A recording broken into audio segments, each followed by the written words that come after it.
上辈子我好心捞起河里的红绣鞋，却被迫跟蛇君玄策结了姻亲，成了蛇母。而他最爱的女人，我的庶妹柳娇娇，却嫁给了当朝宰相，享尽荣华富贵，活到了100岁，生了9个孩子。只要妹妹在人间受了一点委屈，玄策就将我扔进万蛇窟接受惩罚。都怪你接了聘礼，害我不能与最爱的人相守，只能眼睁睁看着自己最爱的女人嫁给别人。妹妹在人间穿金戴银，我在阴冷潮湿的蛇窟里受尽折磨，皮肤长满鳞片又被一片片拔掉，身体被群蛇钻入，啃食内脏又用法力复原。为了孵化蛇卵，我的体温被强行降到冰点，骨头都被冻裂。直到妹妹寿终正寝，魂魄归于阴间，我才彻底结束了这悲惨的一生。再睁眼，我重生回到上辈子浣纱节那天。这一次，那只红绣鞋我再也不碰了。可一向嫌贫爱富的妹妹，这次却争着抢着要去捞河里的东西。就在她指尖触碰到那只红绣鞋的一瞬间，原本平静的河面骤然炸开，一股腥臭的黑水瞬间将妹妹卷入河底。周围浣纱的农妇都惊恐地捂住眼睛。我身上溅了一身冰冷的河水，惊讶的神情不亚于其他人。可不是因为恐惧，上辈子我在万蛇窟什么妖魔鬼怪没见过，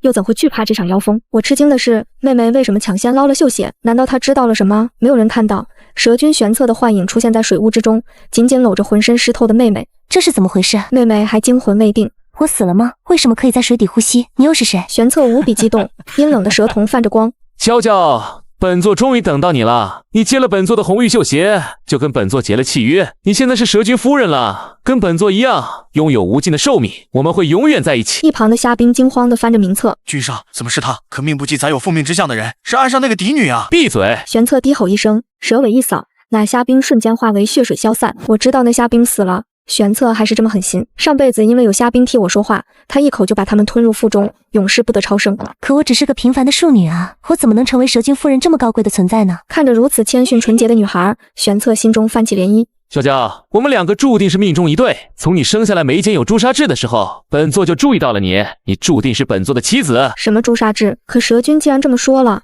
难道妹妹真的是天命之女，管不了那么多了？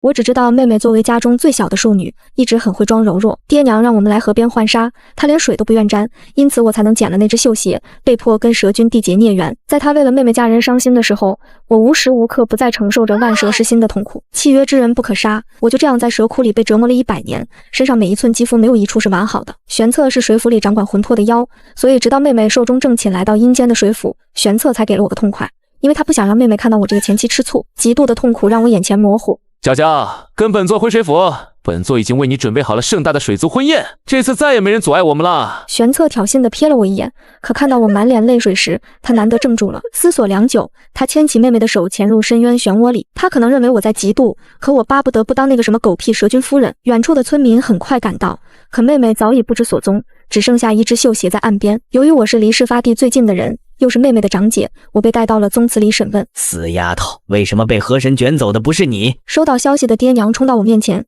第一时间给了我一巴掌。我被打懵了，久久没有回过神来。你真是我们家的丧门星，我就该把你掐死。都是你没有保护好你妹妹，你就应该替她去死。你不是我的女儿，滚！就当我没有生过你。耳朵还在嗡嗡作响，脸上火辣辣的疼，心却凉到极点。我已经死过一次了，凭什么还要是我？爹娘从小偏心庶妹，我是知道的。上辈子我曾回过人间一次，可家里喜气洋洋，完全没有因为我的失踪有一点悲伤。娘亲甚至庆幸我的离开，这样家里的嫁妆就可以名正言顺全部都给妹妹，让她风光大嫁。娘亲没有明白我的沉默，她还以为我在嘲讽，又要冲过来打我，被爹爹一把拦住。娇娇的后事重要，还得请神婆来看看。这些天你先别回家了，免得冲撞了河神，你娘受了刺激，滚远点吧。爹爹错开我求助的眼神，拉着娘亲去河边烧纸。我早该知道的，即使爹爹对我有1分好，可是他对妹妹有99分好。这一天我失去了妹妹，也失去了所有的家人，可我身无分文，这兵荒马乱的世道又该何去何从？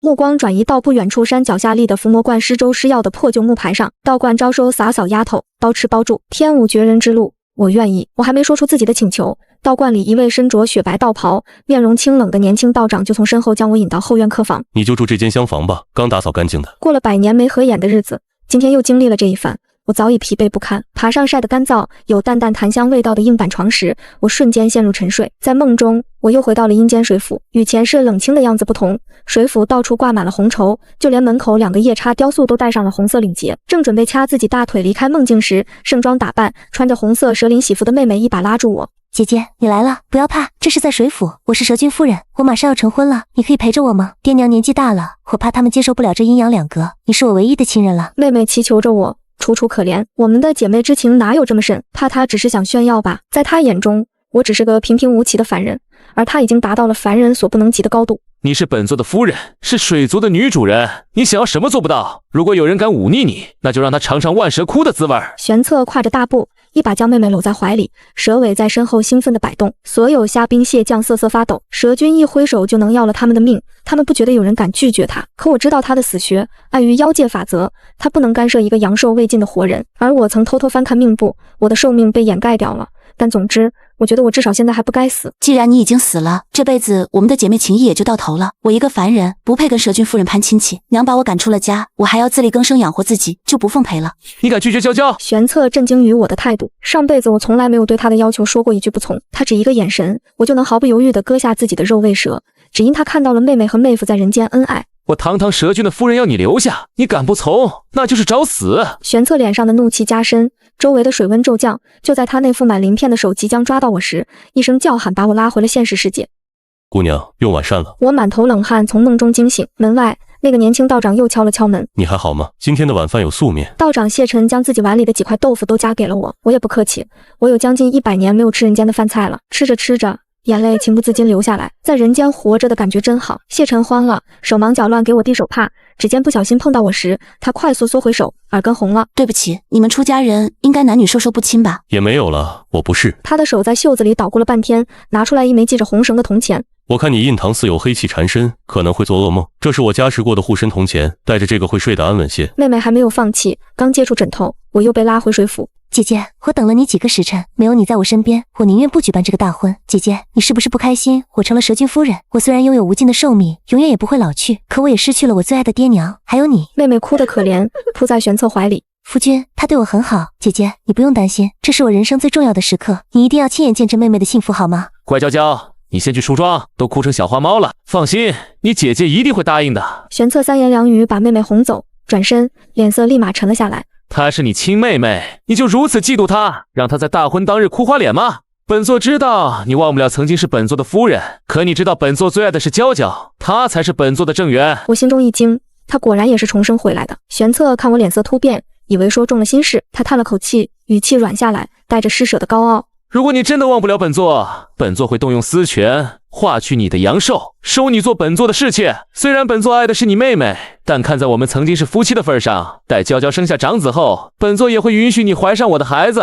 啊，蛇君大人，我真不想参与你们的事情，上辈子的事情我全都忘记了，这辈子我只想当个凡人，嫁人生子，平淡一生。一句话踩中他的逆鳞，玄策的声音瞬间变得尖锐刺耳。你还想嫁人生子？你是我蛇君的女人，就算这辈子不是正妻，本座也不允许你找别的男人。你知道蛇君侍妾是怎样的存在吗？多少人求都求不来的，你还是识相点儿。你想多了，让我当王母娘娘我都不想干。祝你们新婚快乐，一胎8个，我真的要走了。玄策听出我话里的讽刺意味，还要拉住我继续辩论，可刚触碰到我的手腕，一阵金光飞过，他被击退几米远，手上冒着黑烟，鳞片脱落。玄策大惊，你身上为什么会有这个东西？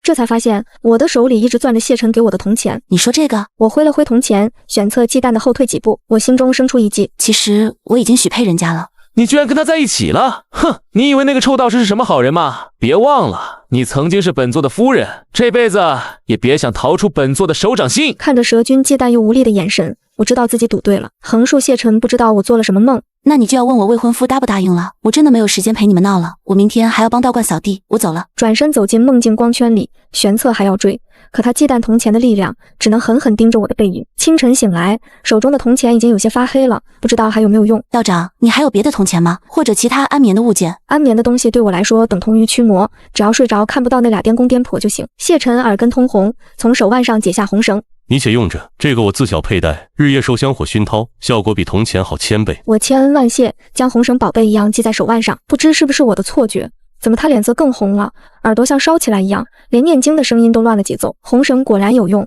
我一连几天没再被拉进水府，想来他们的婚礼已经结束，新婚燕尔应该顾不上我了。可我没想到，一辈子只能在水域活动，只敢让自己的幻影进入梦境的玄策，居然亲自来到道观门口。这天我正在门口焚香，脖子一疼就失去了意识，醒来时被眼前破旧面目狰狞的神像吓了一跳。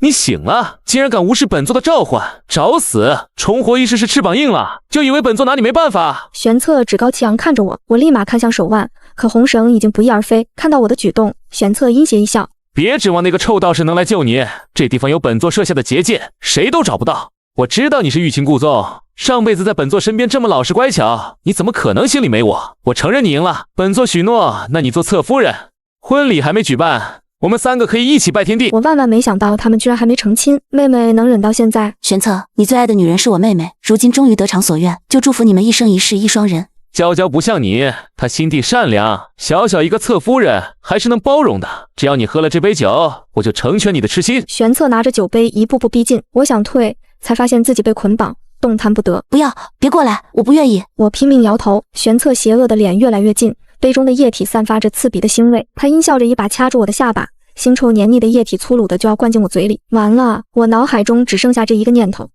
千钧一发之际，空气仿佛凝固，时间一转，液体竟倒流回酒杯里，一道惊雷炸响，玄策被震退几步，堪堪维持住人形，手中的酒杯碎成了渣。他惊恐地望着庙门外空间波动的地方，人未到，声音先至，谁敢动我的未婚妻，找死！话音刚落，一道修长的身影逆光而来，是谢晨。他一身白衣胜雪，平日里那把用来挑灯芯的桃木剑，此刻竟泛着凛冽的金光。随着他每走一步，周围的妖气就散去一分，取而代之的是一股浩然正气。刚才还不可一世的玄策，此刻像是遇到了天敌，整个人被那股金光压得直不起腰，原本维持的人形也开始扭曲，隐隐现出蛇鳞。你是谁？玄策声音颤抖，惊恐地盯着谢晨。这破道观怎么会有这种威压？你绝不是普通的凡人道士。谢晨根本不屑与他废话，他面如寒霜，手腕轻抖，桃木剑化作一道流光，剑气精准地擦过玄策的侧脸，削掉了他的一缕鬓发，随后径直斩断了我身上的绳索。对于修行100年的妖物来说，断发如断头，这是赤裸裸的羞辱。他看着地上的断发，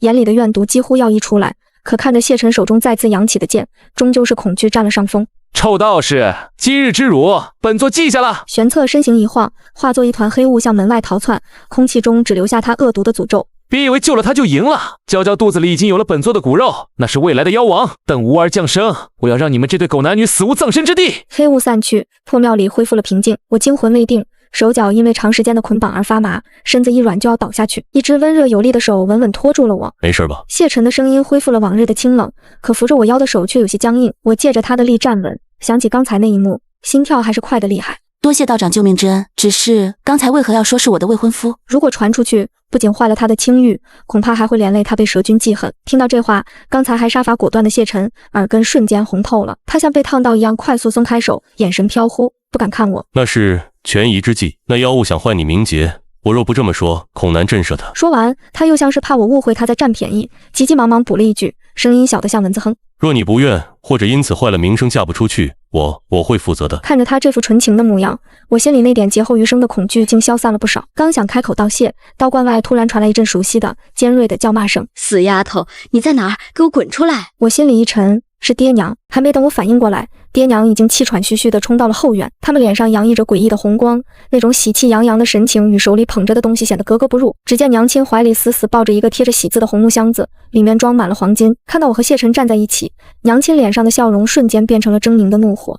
他指着我的鼻子破口大骂：好啊，我就知道你这个丧门星躲在这里偷汉子，你妹妹刚嫁过去就派人送来了整整1箱金子做聘礼，那是几辈子都花不完的钱，你倒好，躲在这个破庙里跟野男人鬼混，真是丢尽了我们柳家的脸。爹爹也紧随其后，满脸横肉，因为兴奋而颤抖着。他一把夺过娘亲手里的金元宝，举到我面前晃了晃，眼里的贪婪几乎要溢出来。看见没有，这是纯金的，你妹妹嫁给河神那是去享清福的，哪像你跟个穷道士混在一起，能有什么出息？爹爹唾沫横飞，眼神轻蔑地扫过谢晨那一身素净的道袍，冷笑一声，就这破地方，连给娇娇提鞋都不配。不过现在咱们家有钱了，我们以后就是这10里8乡的首富。为了不让你这个不孝女在外面丢人现眼，败坏我们柳家的名声，我已经想好了，把你抓回去关在后院的猪圈里，让你天天和猪睡在一起，什么时候知道错了，什么时候再放你出来。娘亲在一旁附和，笑得见牙不见眼，对，还是娇娇孝顺，不像你这个赔钱货。娇娇说了，蛇君许诺咱们家世世代代荣华富贵，死丫头，你现在要是跪下来给我们磕3个响头，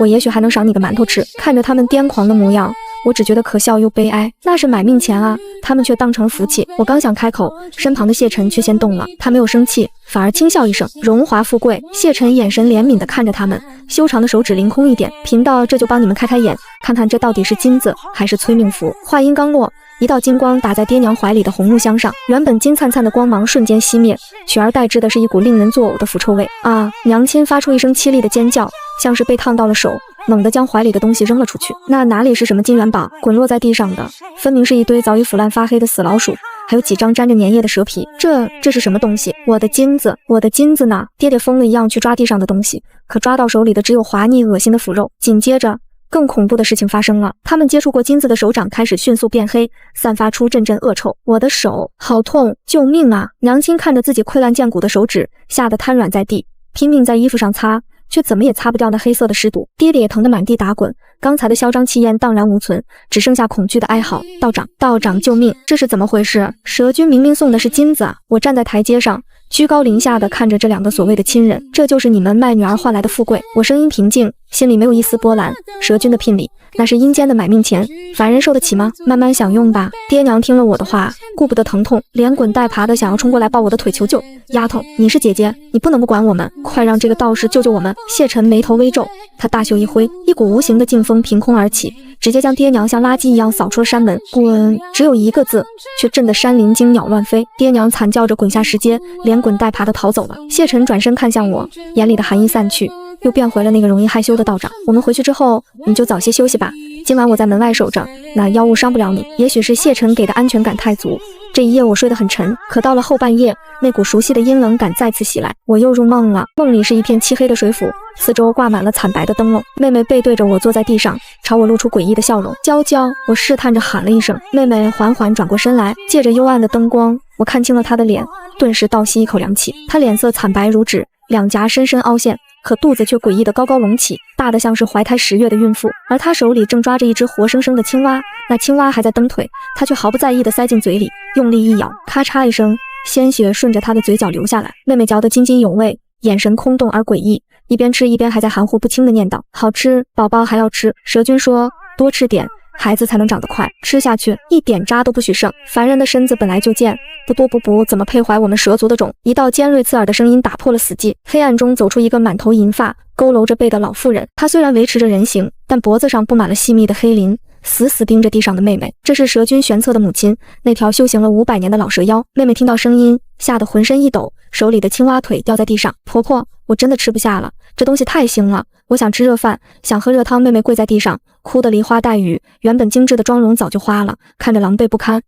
老蛇妖抬手就是一巴掌，狠狠甩在妹妹脸上，指甲在她脸上划出几道血痕。矫情什么？进了我家的门就要守我家的规矩，还想吃热饭？那是给死人吃的贡品。你现在是我们蛇族的生育工具，让你吃什么就得吃什么。老蛇妖骂完，又嫌恶地踢了妹妹一脚。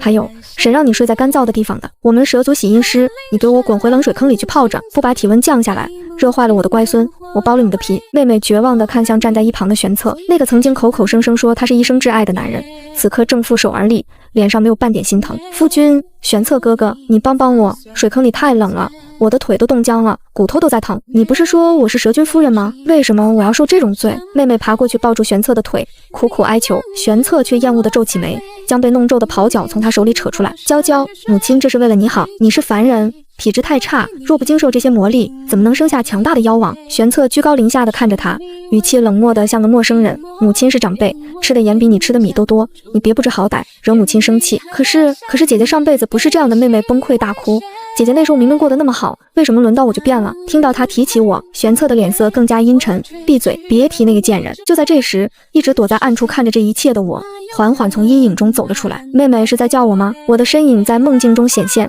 妹妹看到我，像是看到了救命稻草，眼睛猛地亮了起来。姐姐救我！我知道错了，我不该抢你的绣鞋，不该抢你的亲事，这里不是人待的地方，这里是地狱，求求你带我回家，让爹娘来救我。他想扑过来抓我的手，却被我侧身躲过。我看着他这副惨状，心里没有一丝波澜，反而勾起一抹冷笑。就你娇娇，这可是你费尽心机抢去的泼天富贵。当初在河边，你不是说要想进荣华，还要跟蛇君生孩子吗？这才哪到哪啊？不，我不要了，我给你。姐姐，你是奉命，你才该是蛇君夫人，你替我受这些罪好不好？妹妹语无伦次地哭喊着，毫无廉耻之心，那种福气还是留给你自己慢慢享用吧，千万别松手，一定要牢牢抓住了。我后退一步，身影开始变淡，准备退出这个令人作呕的梦境。姐姐，别走啊！妹妹还想再喊，突然间，她猛地捂住高耸的肚子，发出一声凄厉至极的惨叫。只见她的肚皮剧烈起伏，像是有什么东西在里面疯狂冲撞，痛，好痛！我的肚子！夫君，孩子在动，可是为什么这么痛？像是有东西在咬我的肠子。他惊恐地低头看向自己的腹部，透过被撑得薄薄的肚皮，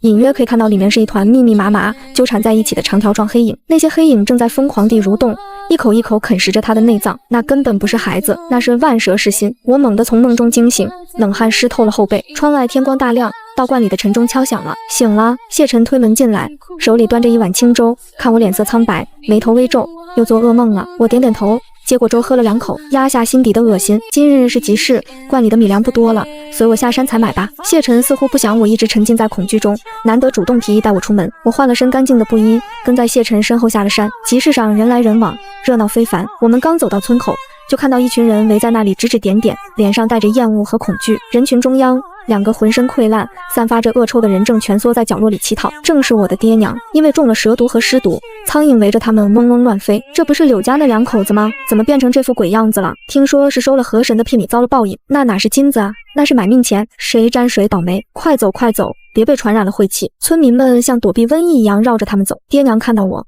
浑浊的眼珠动了动，想爬过来求救，却被谢晨一个冰冷的眼神定在了原地。而周围的村民看到我跟在谢晨身后，谢晨虽然一身布衣，但那股出尘的气质和隐隐的金光让人不敢直视。那是柳家大丫头吧？真是好命啊，跟了伏魔观的道长，你看那气色多好。是啊，听说那道长法力高强，柳家那丫头以后肯定有大福气，哪像她那个妹妹。听着周围艳羡的议论声，我心里五味杂陈。与此同时，水府深处啊，我不生了，我不生了，把他们弄出来！妹妹凄厉的惨叫声回荡在整个水府，她痛得在地上打滚，双手拼命抓挠着高耸的肚皮，留下一道道血痕。玄策不耐烦地请来了鬼医，那鬼医是个长着山羊胡子的老头，伸手搭在妹妹的手腕上。片刻后，原本阴沉的脸上露出了狂喜的笑容。恭喜君上，贺喜君上！鬼医跪在地上磕头。夫人这一胎怀的可是万蛇窟啊，这肚子里密密麻麻全是蛇卵，足足有上千条。这一胎生下来，咱们水族就能多出上千个小蛇君，何愁不能称霸一方？妹妹听到这话，整个人都僵住了，连惨叫都忘了。什么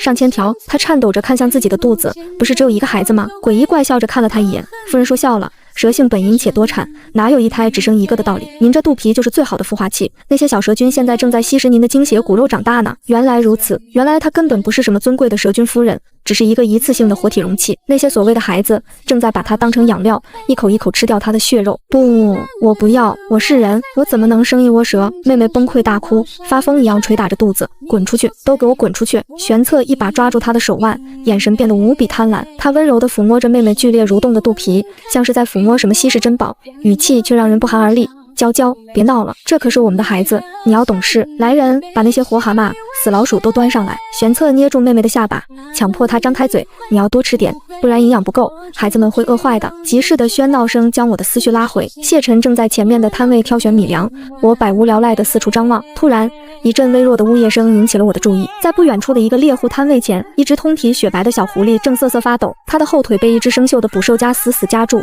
鲜血染红了白毛，看起来触目惊心。那猎户正举着刀准备剥皮，小狐狸似乎感应到了我的目光，它猛地抬起头，那双湿漉漉的大眼睛里没有野兽的凶狠，反而透着一股求救的灵动，仿佛能听懂人话一般。我心头一跳，这狐狸眼神怎么这么像人？刀下留人，不留狐！我几乎是下意识地冲了过去，一把按住了猎户即将落下的屠刀。猎户不耐烦地瞪着我，哪来的野丫头？别耽误老子做生意！这狐狸皮毛光亮，正好包了卖给城里的贵人做围脖。我买！我急切地掏出怀里仅有的几文钱，那是谢晨刚才给我买糖葫芦的，这些够不够？猎户嫌弃地瞥了一眼，这点钱连根狐狸毛都买不起，滚开！眼看他又要动手，一只修长如玉的手突然伸过来，轻轻放下一锭银子。够了吗？谢晨不知何时站在了我身后，声音清冷。猎户看到银子，眼睛都直了，立马换了一副谄媚的嘴脸。够了够了，道长真是慈悲心肠，这畜生归你们了。我小心翼翼地掰开捕兽夹，将受伤的小狐狸抱在怀里，他似乎知道得救了，虚弱地蹭了蹭我的手心，发出一声软糯的嘤嘤声。回到道观，谢晨一边帮小狐狸包扎伤口，一边嫌弃地皱眉，是职工的。我好笑地看着他，道长，你连狐狸的醋都吃？谢晨耳根一红，手上的动作却没停，嘴硬道：胡说，贫道只是怕他野性难驯，伤了你。虽然嘴上嫌弃，但谢晨用的药都是最好的金疮药，没过几天，小狐狸的伤就好全了。他不仅没跑，反而在这个破道观里安了家。这小家伙极通人性，似乎是为了报恩，每天一大早就往山里跑，回来的时候嘴里总是叼着各种好东西。第一天是一株100年的灵芝，第二天是一篮子新鲜的野果，到了第3天，他竟然叼回来一块金灿灿的狗头金。我拿着那块沉甸甸的金子咬了一口，是真的。这小家伙难道是寻宝鼠转世？我惊喜地摸着他的头，小狐狸得意地摇着尾巴，把脑袋往我怀里钻，逗得我咯咯直笑。而此时的水府里却是另一番景象啊！别咬了，滚开！妹妹蜷缩在阴冷潮湿的水坑里，身上爬满了小蛇，那是玄策为了胎教放进来的。那些小蛇在她身上钻来钻去，不时咬破她的皮肤吸血，她浑身没有一块好肉，就伤叠心伤，整个人瘦得像具骷髅。凭什么姐姐就能在道观里吃香喝辣，还有灵宠伺候，我却要在这里受这种罪？妹妹透过水镜看到我在道观里被小狐狸投喂野果的画面，嫉妒的双眼赤红，指甲深深抠进泥里。与此同时，躲在山脚破庙里的爹娘也听到了风声。听说了吗？那死丫头捡了只狐狸，竟然会叼金子回来。爹爹一边挠着溃烂的手臂，一边贪婪地咽口水，娘亲更是两眼放光。不仅如此，我听村里的老人说，这种有灵性的白狐，心头血最是滋补，能解百毒。咱们身上的尸毒，只要喝了它的血，肯定能好。走，趁着那道士不在，咱们去把那狐狸偷来，皮包了卖钱，肉炖了吃，血拿来治病。两人一拍即合，趁着夜色摸上了山。这天谢晨正好下山做法事，我正在后院劈柴，小狐狸趴在一旁的石磨上晒太阳。突然，两个黑影从墙头翻了进来。死丫头，把狐狸交出来！爹爹手里拿着麻袋，一脸凶相的朝我扑来。娘亲则直奔石磨上的小狐狸，手里举着一把菜刀。小畜生，借你的血给老娘治病！不要！我扔下斧头想去拦，却被爹爹一脚踹倒在地。眼看娘亲的刀就要砍在小狐狸身上，我绝望地闭上了眼睛。然而预想中的惨叫声并没有传来，取而代之的是一声震耳欲聋的兽吼。吼！一股恐怖的威压瞬间笼罩了整个道观。我睁开眼，惊愕地看到，原本只有巴掌大的小白狐，此刻身形暴涨数丈，身后9条巨大的白色尾巴在空中狂舞。遮天蔽日，他居高临下地俯视着下瘫在地的爹娘，那双原本湿漉漉的大眼睛此刻充满了神性的威严，口吐人言，声音如雷贯耳。区区蝼蚁，敢动我恩人？妖怪啊！爹娘被这恐怖的气浪掀翻在地，看着眼前如山岳般巨大的9尾天狐，吓得屎尿齐流，连滚带爬地往山下逃窜，恨不得多长2条腿。滚！那白狐又是一声怒吼，巨大的尾巴一扫，直接将两人拍飞出视线之外。处理完这2个垃圾，白光一闪，巨大的狐身迅速缩小，化作一个身穿白衣、长相妖孽的少年。他眉眼间带着浑然天成的魅意，却又透着一股不可侵犯的高贵。他嫌弃地拍了拍衣袖，转头看向我时，眼神瞬间变得清澈无辜。恩人姐姐，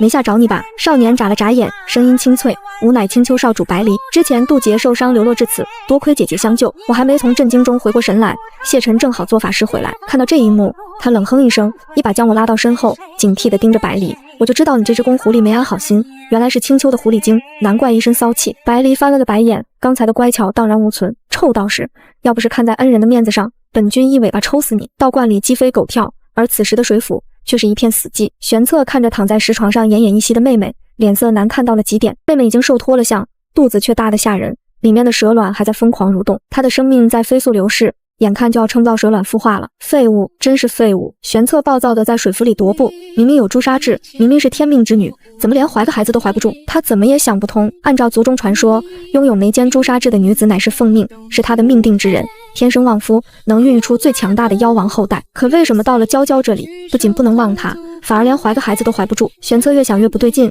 转身冲进密室，翻出了那本尘封已久的古籍《上古妖文》。他颤抖着手，一页页翻找关于朱砂痣的记载，直到翻到最后一页，一行猩红的小字赫然映入眼帘，如同一道惊雷劈在他天灵盖上。眉间朱砂，乃祭品之印，凡以此印者，身为容器，魂为祭品，用之即弃。真奉命者，纯阴之体，可镇万煞，唯有此女方能孕育神胎。祭品，竟然是祭品！玄策手里的古籍啪的一声掉在地上，他猛地想起，上辈子我虽然没有朱砂痣，但每次他修炼走火入魔时，只要我在身边，他就能平静下来。而且我怀胎时虽然痛苦，却从未像娇娇这样被吸干精气，反而越发红润。原来弄错了，全错了。那个有着朱砂痣的娇娇根本不是什么天命之女，只是一个用来献祭的低贱容器，而那个被他弃之如敝履扔给道士的姐姐，才是真正的凤命，才是能助他飞升成龙的宝贝。玄策猛地冲回石床边，看着还在痛苦呻吟的妹妹，眼里的最后一丝温情也消失了，取而代之的是浓浓的厌恶。夫君，我好疼！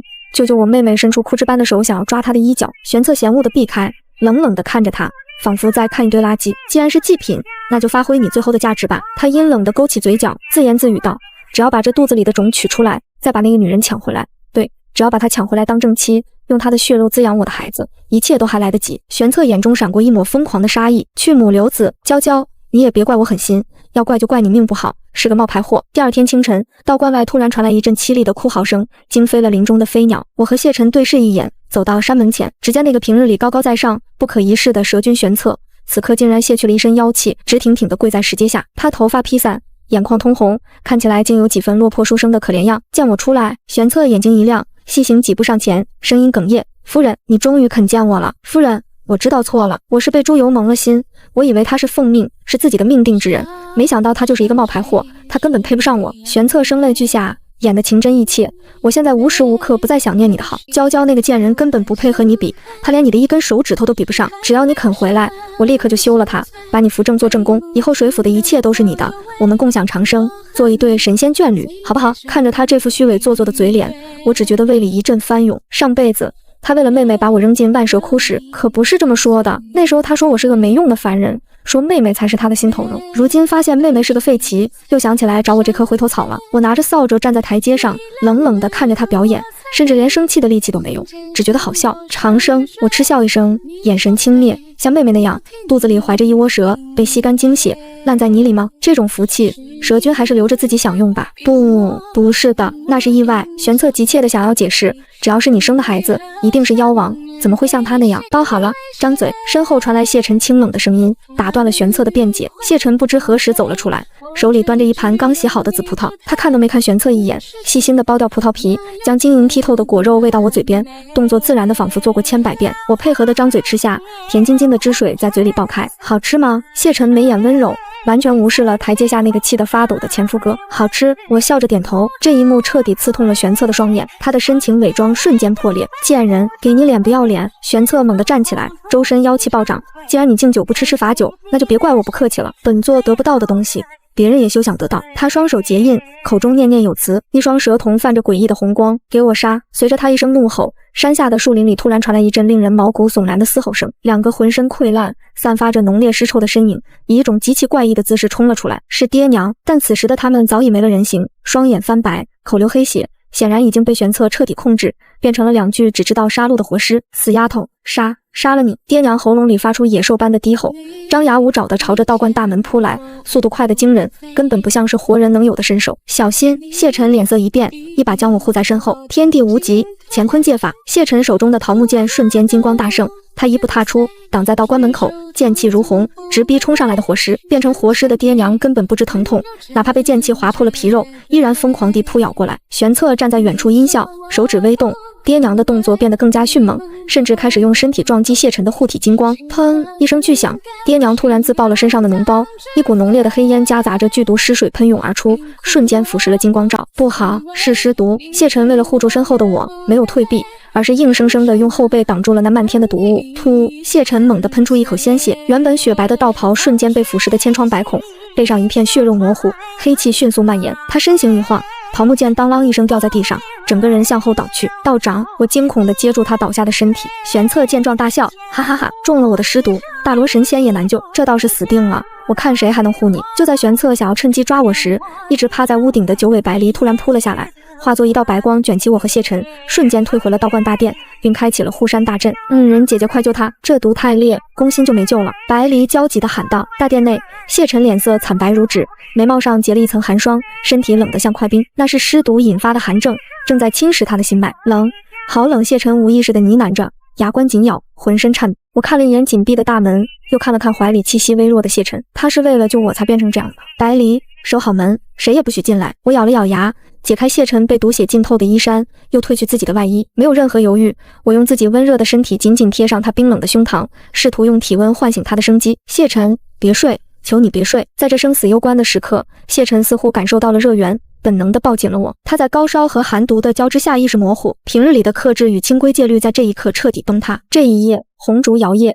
道观外雷声滚滚，仿佛是天道对破戒者的警告。次日清晨，阳光透过窗棂洒在床榻上，谢晨缓缓睁开眼，眼底的迷茫逐渐散去。当他看清怀里衣衫不整的我，以及那满是的旖旎气息时，整个人瞬间僵住了，记忆如潮水般涌来。他猛地坐起身，看着我脖颈上的红痕，向来清冷的脸上露出了前所未有的慌乱和决绝。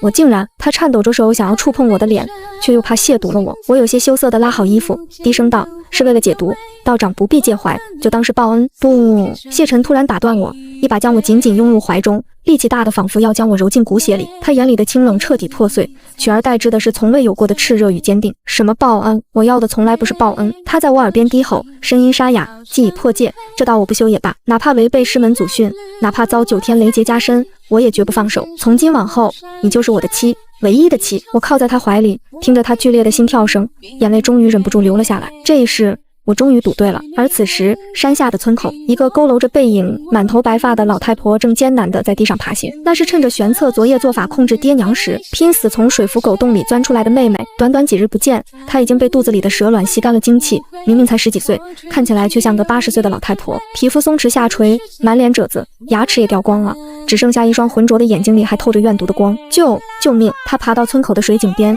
想要喝口水，却被水中的倒影吓得尖叫起来。啊，这是谁？这鬼东西是谁？我的脸，我倾国倾城的脸呢？妹妹的尖叫声引来了几个早起打水的村民。哎呦，这哪来的老乞婆？吓死人了，看着有点眼熟啊！村民们捂着鼻子，嫌弃地围着她指指点点。妹妹听到议论声，像是被踩了尾巴的猫，猛地抬起头，那张布满皱纹、形如枯槁的脸暴露在众人面前。她死死盯着人群，声音嘶哑难听：“看什么看？我是蛇君夫人，我是柳娇娇，你们这些贱民还不快给我拿吃的来！”什么柳娇娇？村民们大惊失色。那个嫁给河神去享福的娇娇女，怎么几天不见变成了这副鬼样子？都是柳如烟那个贱人害的，是她，都是她！妹妹突然发疯一样捶打着地面，浑浊的眼里满是怨毒，是他换了我的命。那只红绣鞋本来是他先看见的，这蛇君夫人的位置本来是他的，这些罪应该他去受。凭什么他在道观里享福，我却要变成这副样子？他一边哭嚎，一边指着山上道观的方向，眼神阴狠。你们知道为什么村里最近又是闹尸毒，又是闹蛇患吗？都是因为那个贱人在道观里养了妖怪。那个道士根本不是人，那只狐狸也是妖精，是他们触怒了河神，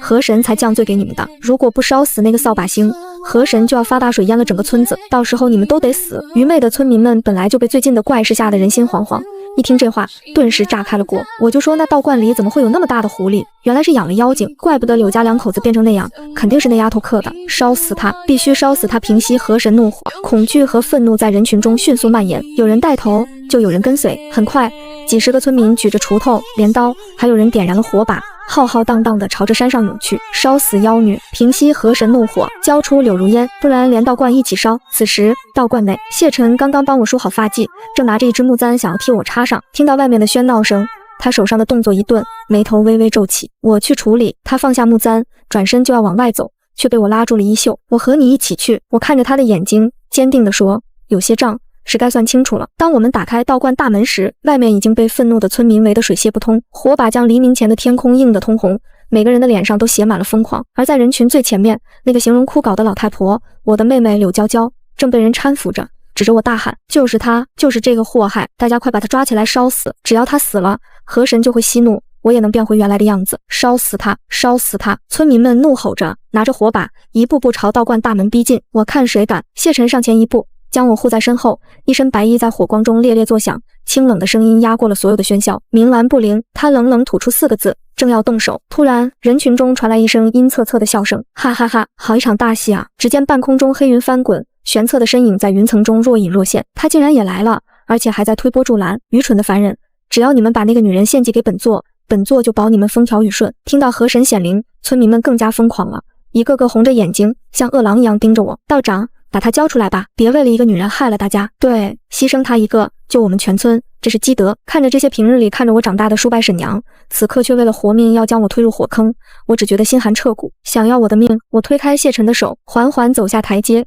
直面那些狰狞的面孔。那就看看你们有没有这个本事拿。如烟，谢晨想要拉住我，却被我坚定的眼神制止。我站在石阶之上，狂风吹乱了我的发丝，却吹不散我眼中的决绝。面对着底下那一张张扭曲贪婪的脸，还有半空中那个不可一世的妖物，我突然觉得有些东西躲是躲不掉的。扫把星，祸害！我冷笑一声，妹妹她自己贪心不足遭了报应，你们却要把脏水泼到我身上，少废话！妹妹在人群中尖叫，就是你克的我，大家快动手啊！半空中的玄策也跟着阴笑，巨大的蛇尾在云层中若隐若现，搅动的天色大变。没错，这女人命硬克亲，只有本座能镇得住她。只要你们把她献上来，本座保你们全村平安。有了河神撑腰，几个胆大的村民举着火把就要冲上来抓我，我看谁敢动她！谢晨一声怒喝，手中桃木剑猛地插入地面，轰！一道金色的屏障拔地而起，将那些冲上来的村民震飞数米远。你们口口声声说他是扫把星，说他是祸害。谢晨走到我身边，与我并肩而立，目光冷冷地看向空中的玄策。那今日贫道就让你们看看他到底是谁。话音未落，谢晨突然咬破指尖，一指点在我的眉心，封印结。随着他一声低喝，我只觉得眉心滚烫，仿佛有一股沉睡已久的力量在体内苏醒。一声清越激昂的凤鸣声突然响彻天地，穿透了厚重的乌云。在所有人惊骇欲绝的目光中，一道耀眼的红光从我身上冲天而起，那光芒太过炽热，竟逼退了空中的黑云，连玄策的妖气都被瞬间冲散。紧接着，无数只飞鸟从四面八方涌来，色彩斑斓，遮天蔽日。它们围绕着道观盘旋飞舞，而在那漫天霞光之中，一只巨大的火凤凰在我身后缓缓展开双翼。这是凤凰！刚才还喊打喊杀的村民们吓得手里的火把掉了一地，一个个双腿发软，扑通扑通跪了下来。凤凰显灵了！凤凰显灵了！这哪是扫把星啊，这是神女下凡啊！谢晨站在光芒中，声音不大，却清晰地传遍了每一个人的耳朵。他不是扫把星，而是天命凤主，身负纯阴之体，可镇万煞。那只红绣鞋本是封印大妖的法器，只有他能压制。是你妹妹贪婪成性，非要抢去穿，结果破了封印，自食恶果，这才招致了这场灾祸。什么？妹妹听到这话，整个人都瘫软在地上，难以置信地看着我身后的凤凰。不可能，我才是凤命，肯定是你们搞错了。而半空中的玄策此时眼珠子都要瞪出来了，他死死盯着我，眼里的震惊逐渐变成了更加疯狂的贪婪和占有欲。真的是凤主，真的是纯阴之体。玄策激动的浑身颤抖，连声音都变了调。只要得到了他，只要跟他双修，本座就能立刻化龙飞升。什么狗屁蛇君，老子要做龙王！柳如烟，你是我的，你注定是我的。玄策再也顾不得什么形象，咆哮着从云层中俯冲而下，巨大的蛇口张开，直奔我而来。谁也别想拦着本座化龙！想化龙，做梦！谢晨冷哼一声，手中桃木剑再次挥出，一道金光狠狠劈在玄策的7寸之处。砰！玄策吃痛，巨大的蛇身在半空中翻滚了一圈，重重砸落在道观外的空地上，激起漫天尘土。但他很快又爬了起来，眼里的贪婪被疯狂取代。既然软的不行，那就来硬的。好的很，敬酒不吃吃罚酒。玄策仰天长啸，口中念念有词，万蛇大震，起水淹金山，给我灭！随着他的吼声，四周的山林里突然涌出无数条毒蛇涌向道观，紧接着原本平静的河水突然暴涨，化作滔天巨浪，夹杂着腥臭的淤泥，劈头盖脸的朝山上拍来。啊！发大水了，快跑啊！刚才还跪地磕头的村民们吓得魂飞魄散，哭爹喊娘的往高处爬。玄策站在浪头之上，猖狂大笑：谢晨，你一个破道士，法力再高又如何？今日我就要淹了这破道观，把你们统统变成水鬼！眼看那浑浊的巨浪就要吞没道观，我下意识地抓紧了谢晨的衣袖。谢晨却轻轻拍了拍我的手背，眼神平静的像是一潭深水。罢了，他轻叹一口气，声音里带着一丝无奈。本来还想以凡人的身份陪你过完这一世，看来是瞒不住了。在所有人惊愕的目光中，谢晨缓缓抬手，摘下了头上那根用来束发的简陋木簪。就在木簪落地的一瞬间，谢晨那一身破旧的道袍瞬间化作流光溢彩的金色地袍，原本束在脑后的头发无风自动，眉心处浮现出一道金色的神印，刹那间金光万丈，照亮了整个夜空。在他身后，一尊高达100丈的帝君法相缓缓浮现，谢晨悬浮在半空，居高临下的俯视着玄策，声音响彻天地：本座乃上清司命帝君，下凡历劫，小小蛇妖也敢在本座面前造次？什么司命帝君？玄策脸上的狂笑瞬间僵住，变成了极度的惊恐。他那双阴冷的眼睛剧烈收缩，膝盖一软，竟然直接跪了下去。散！谢晨只是淡淡吐出一个字，刚才还滔天肆虐的洪水瞬间被蒸发得无影无踪。不可能！你怎么可能是帝君？玄策瘫软在地，浑身发抖，连逃跑的力气都没有了。他知道，在真正的神明面前，他那点道行连蝼蚁都不如。谢晨手中凝聚出一把金色的光剑，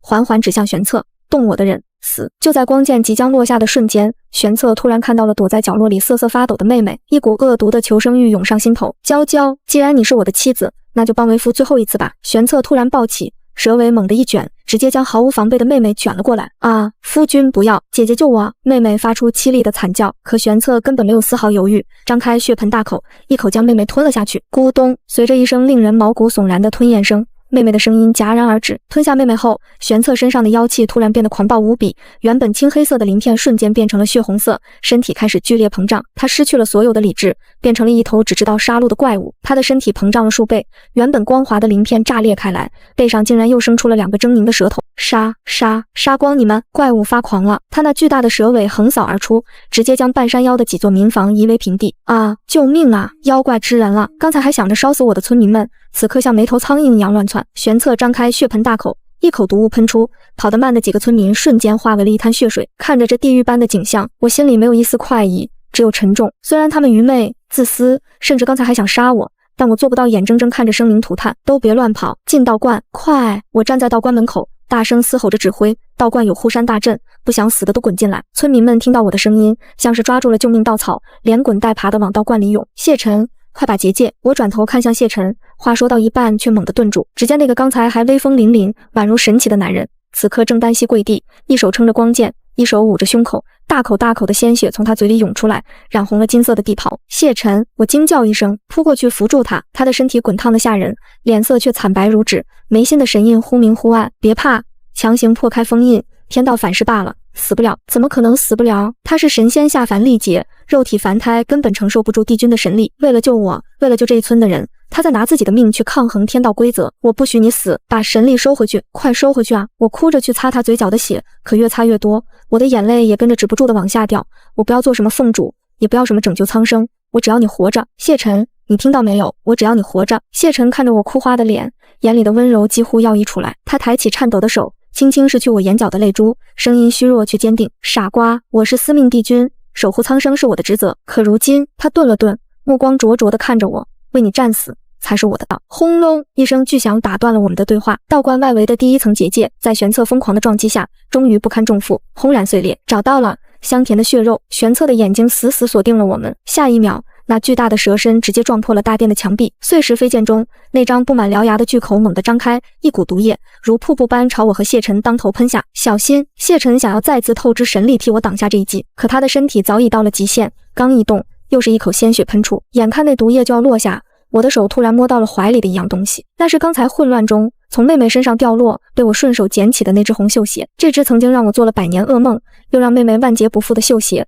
此刻正散发着幽幽的红光。既然一切因你而起，那就由你来结束吧。我眼神一凛，猛地咬破舌尖，一口滚烫的凤血喷在那只红绣鞋上，以无凤血燃尽罪孽。去！随着我的怒吼，那只原本阴森的红绣鞋瞬间爆发出刺目的红光，化作一团熊熊燃烧的红莲业火，带着毁天灭地的气势，径直飞进了玄策那张开的血盆大口里。咕咚！玄策还没反应过来，就将那团火吞了下去。啊，火好烫！我的肚子！红莲业火专烧罪孽深重之徒，玄策作恶多端，这火在他体内就像是遇到了干柴的烈火，瞬间燎原。不，我不甘心，我是要化龙的。玄策庞大的身躯在地上疯狂翻滚，身体一点点化为灰烬。就在他即将彻底消散的那一刻，他人死死盯住了我。柳如烟，我就算是死，也要拉你垫背。玄策用尽最后一点力气，死死卷住了我的腰，跟我一起下地狱吧！巨大的拉力袭来，我整个人被拽向了那团熊熊燃烧的业火中心。如烟，耳边传来谢晨撕心裂肺的呼喊，火光冲天，热浪灼人。就在我以为自己必死无疑的时候，一个温暖的怀抱突然从身后紧紧抱住了我。别怕，有我在。谢晨的声音在我耳边响起，依旧是那么温柔，却带着一丝诀别的颤抖。他竟然也冲进了火海。谢晨，你疯了！快松手，这是红莲业火，会烧毁你的神格的。我拼命想要推开他，可他的手臂像铁钳一样纹丝不动。若护不住你，我要这神格有何用？谢晨轻笑一声，将下巴抵在我的肩头。只见他身上那件金色的地袍在业火中寸寸碎裂，随后是他的身体开始一点点变得透明。他在燃烧自己的本源神力，用自己的神格化作一道金色的屏障，将我和那恐怖的业火隔绝开来。不！我哭喊着，眼睁睁看着玄策在那团火中彻底灰飞烟灭，连同那个贪婪的妹妹一起化作了尘埃，只留下一颗漆黑的妖丹滚落在地。而谢晨的气息也越来越微弱，大火渐渐散去，道观已经变成了一片废墟。躲在远处的村民们看着那片焦黑的土地，一个个痛哭流涕，跪地磕头。道长，神女，是我们对不起你们啊！就在所有人都以为我们同归于尽的时候，废墟中央突然亮起了一团柔和的金光，在那光芒之中，我和谢晨紧紧相拥。只是此时的谢晨双目紧闭，脸色苍白如雪，身体轻得像是一片羽毛。他的凡人肉身已毁，那属于司命帝君的神魂正在一点点脱离躯壳，即将回归天界。天空中突然裂开一道巨大的缝隙，五彩祥云翻涌，一道璀璨的仙光从天而降，笼罩在谢晨身上。天门大开，隐约可见那云端之上的琼楼玉宇。一道威严浩大的声音响彻天地，那是天道的法旨：司命帝君历劫圆满，功德无量，凡尘已了，速速归位。随着这声音落下，谢晨缓缓睁开了眼睛。那一瞬间，他眼里的温柔褪去，取而代之的是属于帝君的高冷与疏离。他身上的伤势瞬间痊愈，整个人散发着令人不敢直视的神威，身体不受控制地向着天门飘去。我跌坐在地上，看着那个越来越远的身影，心如刀绞。这就是结局吗？他是高高在上的帝君，我是凡间的女子，哪怕经历了生死，终究还是殊途同归。恭送帝君！村民们敬畏地跪拜。我咬着嘴唇，死死忍着眼泪，不让自己哭出声来。就在谢晨即将踏入天门的那一刻，他的脚步突然顿住了。他低下头，目光穿过层层云雾，落在了我的身上。那一刻，他眼底的高冷瞬间崩塌，变回了那个会给我剥葡萄、会吃狐狸醋的谢晨。凡人女子，尘缘已尽。天道的声音再次催促，带着一丝警告。谢晨突然笑了，他看着我，眼神温柔似水。去他的尘缘已尽，这帝君，老子不当了。话音未落，谢晨做出了一个震惊三界的举动，他猛地抬手，将那根象征着神位的金色神骨抽了出来，神骨断裂，金色的神血洒满长空。啊！谢晨发出一声痛苦的闷哼，那即将飞升的身体瞬间失去了神力的支撑，从云端直直坠落。谢晨，我疯了一样冲过去，稳稳接住了那个坠落的身影。此时的他脸色惨白，浑身是血，再也没了刚才的威风，虚弱的连说话都在喘气。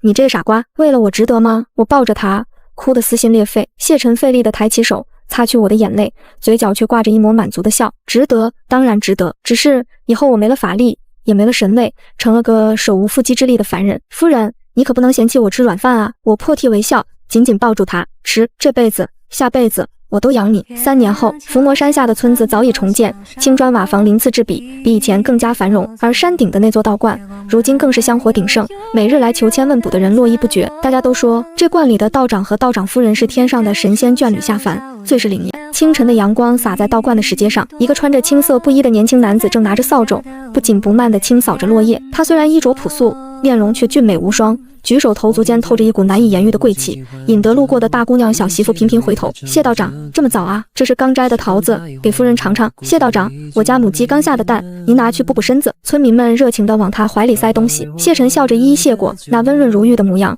哪里还有半点当年那个高冷帝君的影子？滋滋，一只通体雪白、只有巴掌大的小狐狸从树上跳下来，熟练地抢走谢晨怀里最大的那个桃子，然后蹲在他肩膀上，得意地摇着那9条毛茸茸的尾巴。白狸，那是给我夫人的。谢晨无奈地戳了戳他的脑袋。这只青丘少主自从那日大战后就赖着不走了，美其名曰报恩，实际上是贪图我做的饭菜，还整天跟我抢谢晨的宠爱，简直是个甩不掉的小尾巴。哼，恩人姐姐才舍不得饿着我呢。百里口吐人言，傲娇地啃了一口桃子。我站在道观门口，看着这一人一狐斗嘴的温馨画面，心里暖洋洋。曾经那个阴森恐怖的蛇窟，如今已经被填平，种满了一池荷花。每到盛夏，荷香十里，成了村里孩子们最爱玩耍的地方。偶尔有路过的村民指着那片荷塘，还会压低声音告诫自家的孩子，看见没，做人可千万不能贪心。那一家子就是因为贪心连骨头渣都没剩，这就叫恶有恶报，不是不报，时候未到啊。那些曾经的噩梦终究成了人们茶余饭后的谈资，随着时间的流逝，慢慢消散在风里。夫人，发什么呆呢？谢晨扫完地，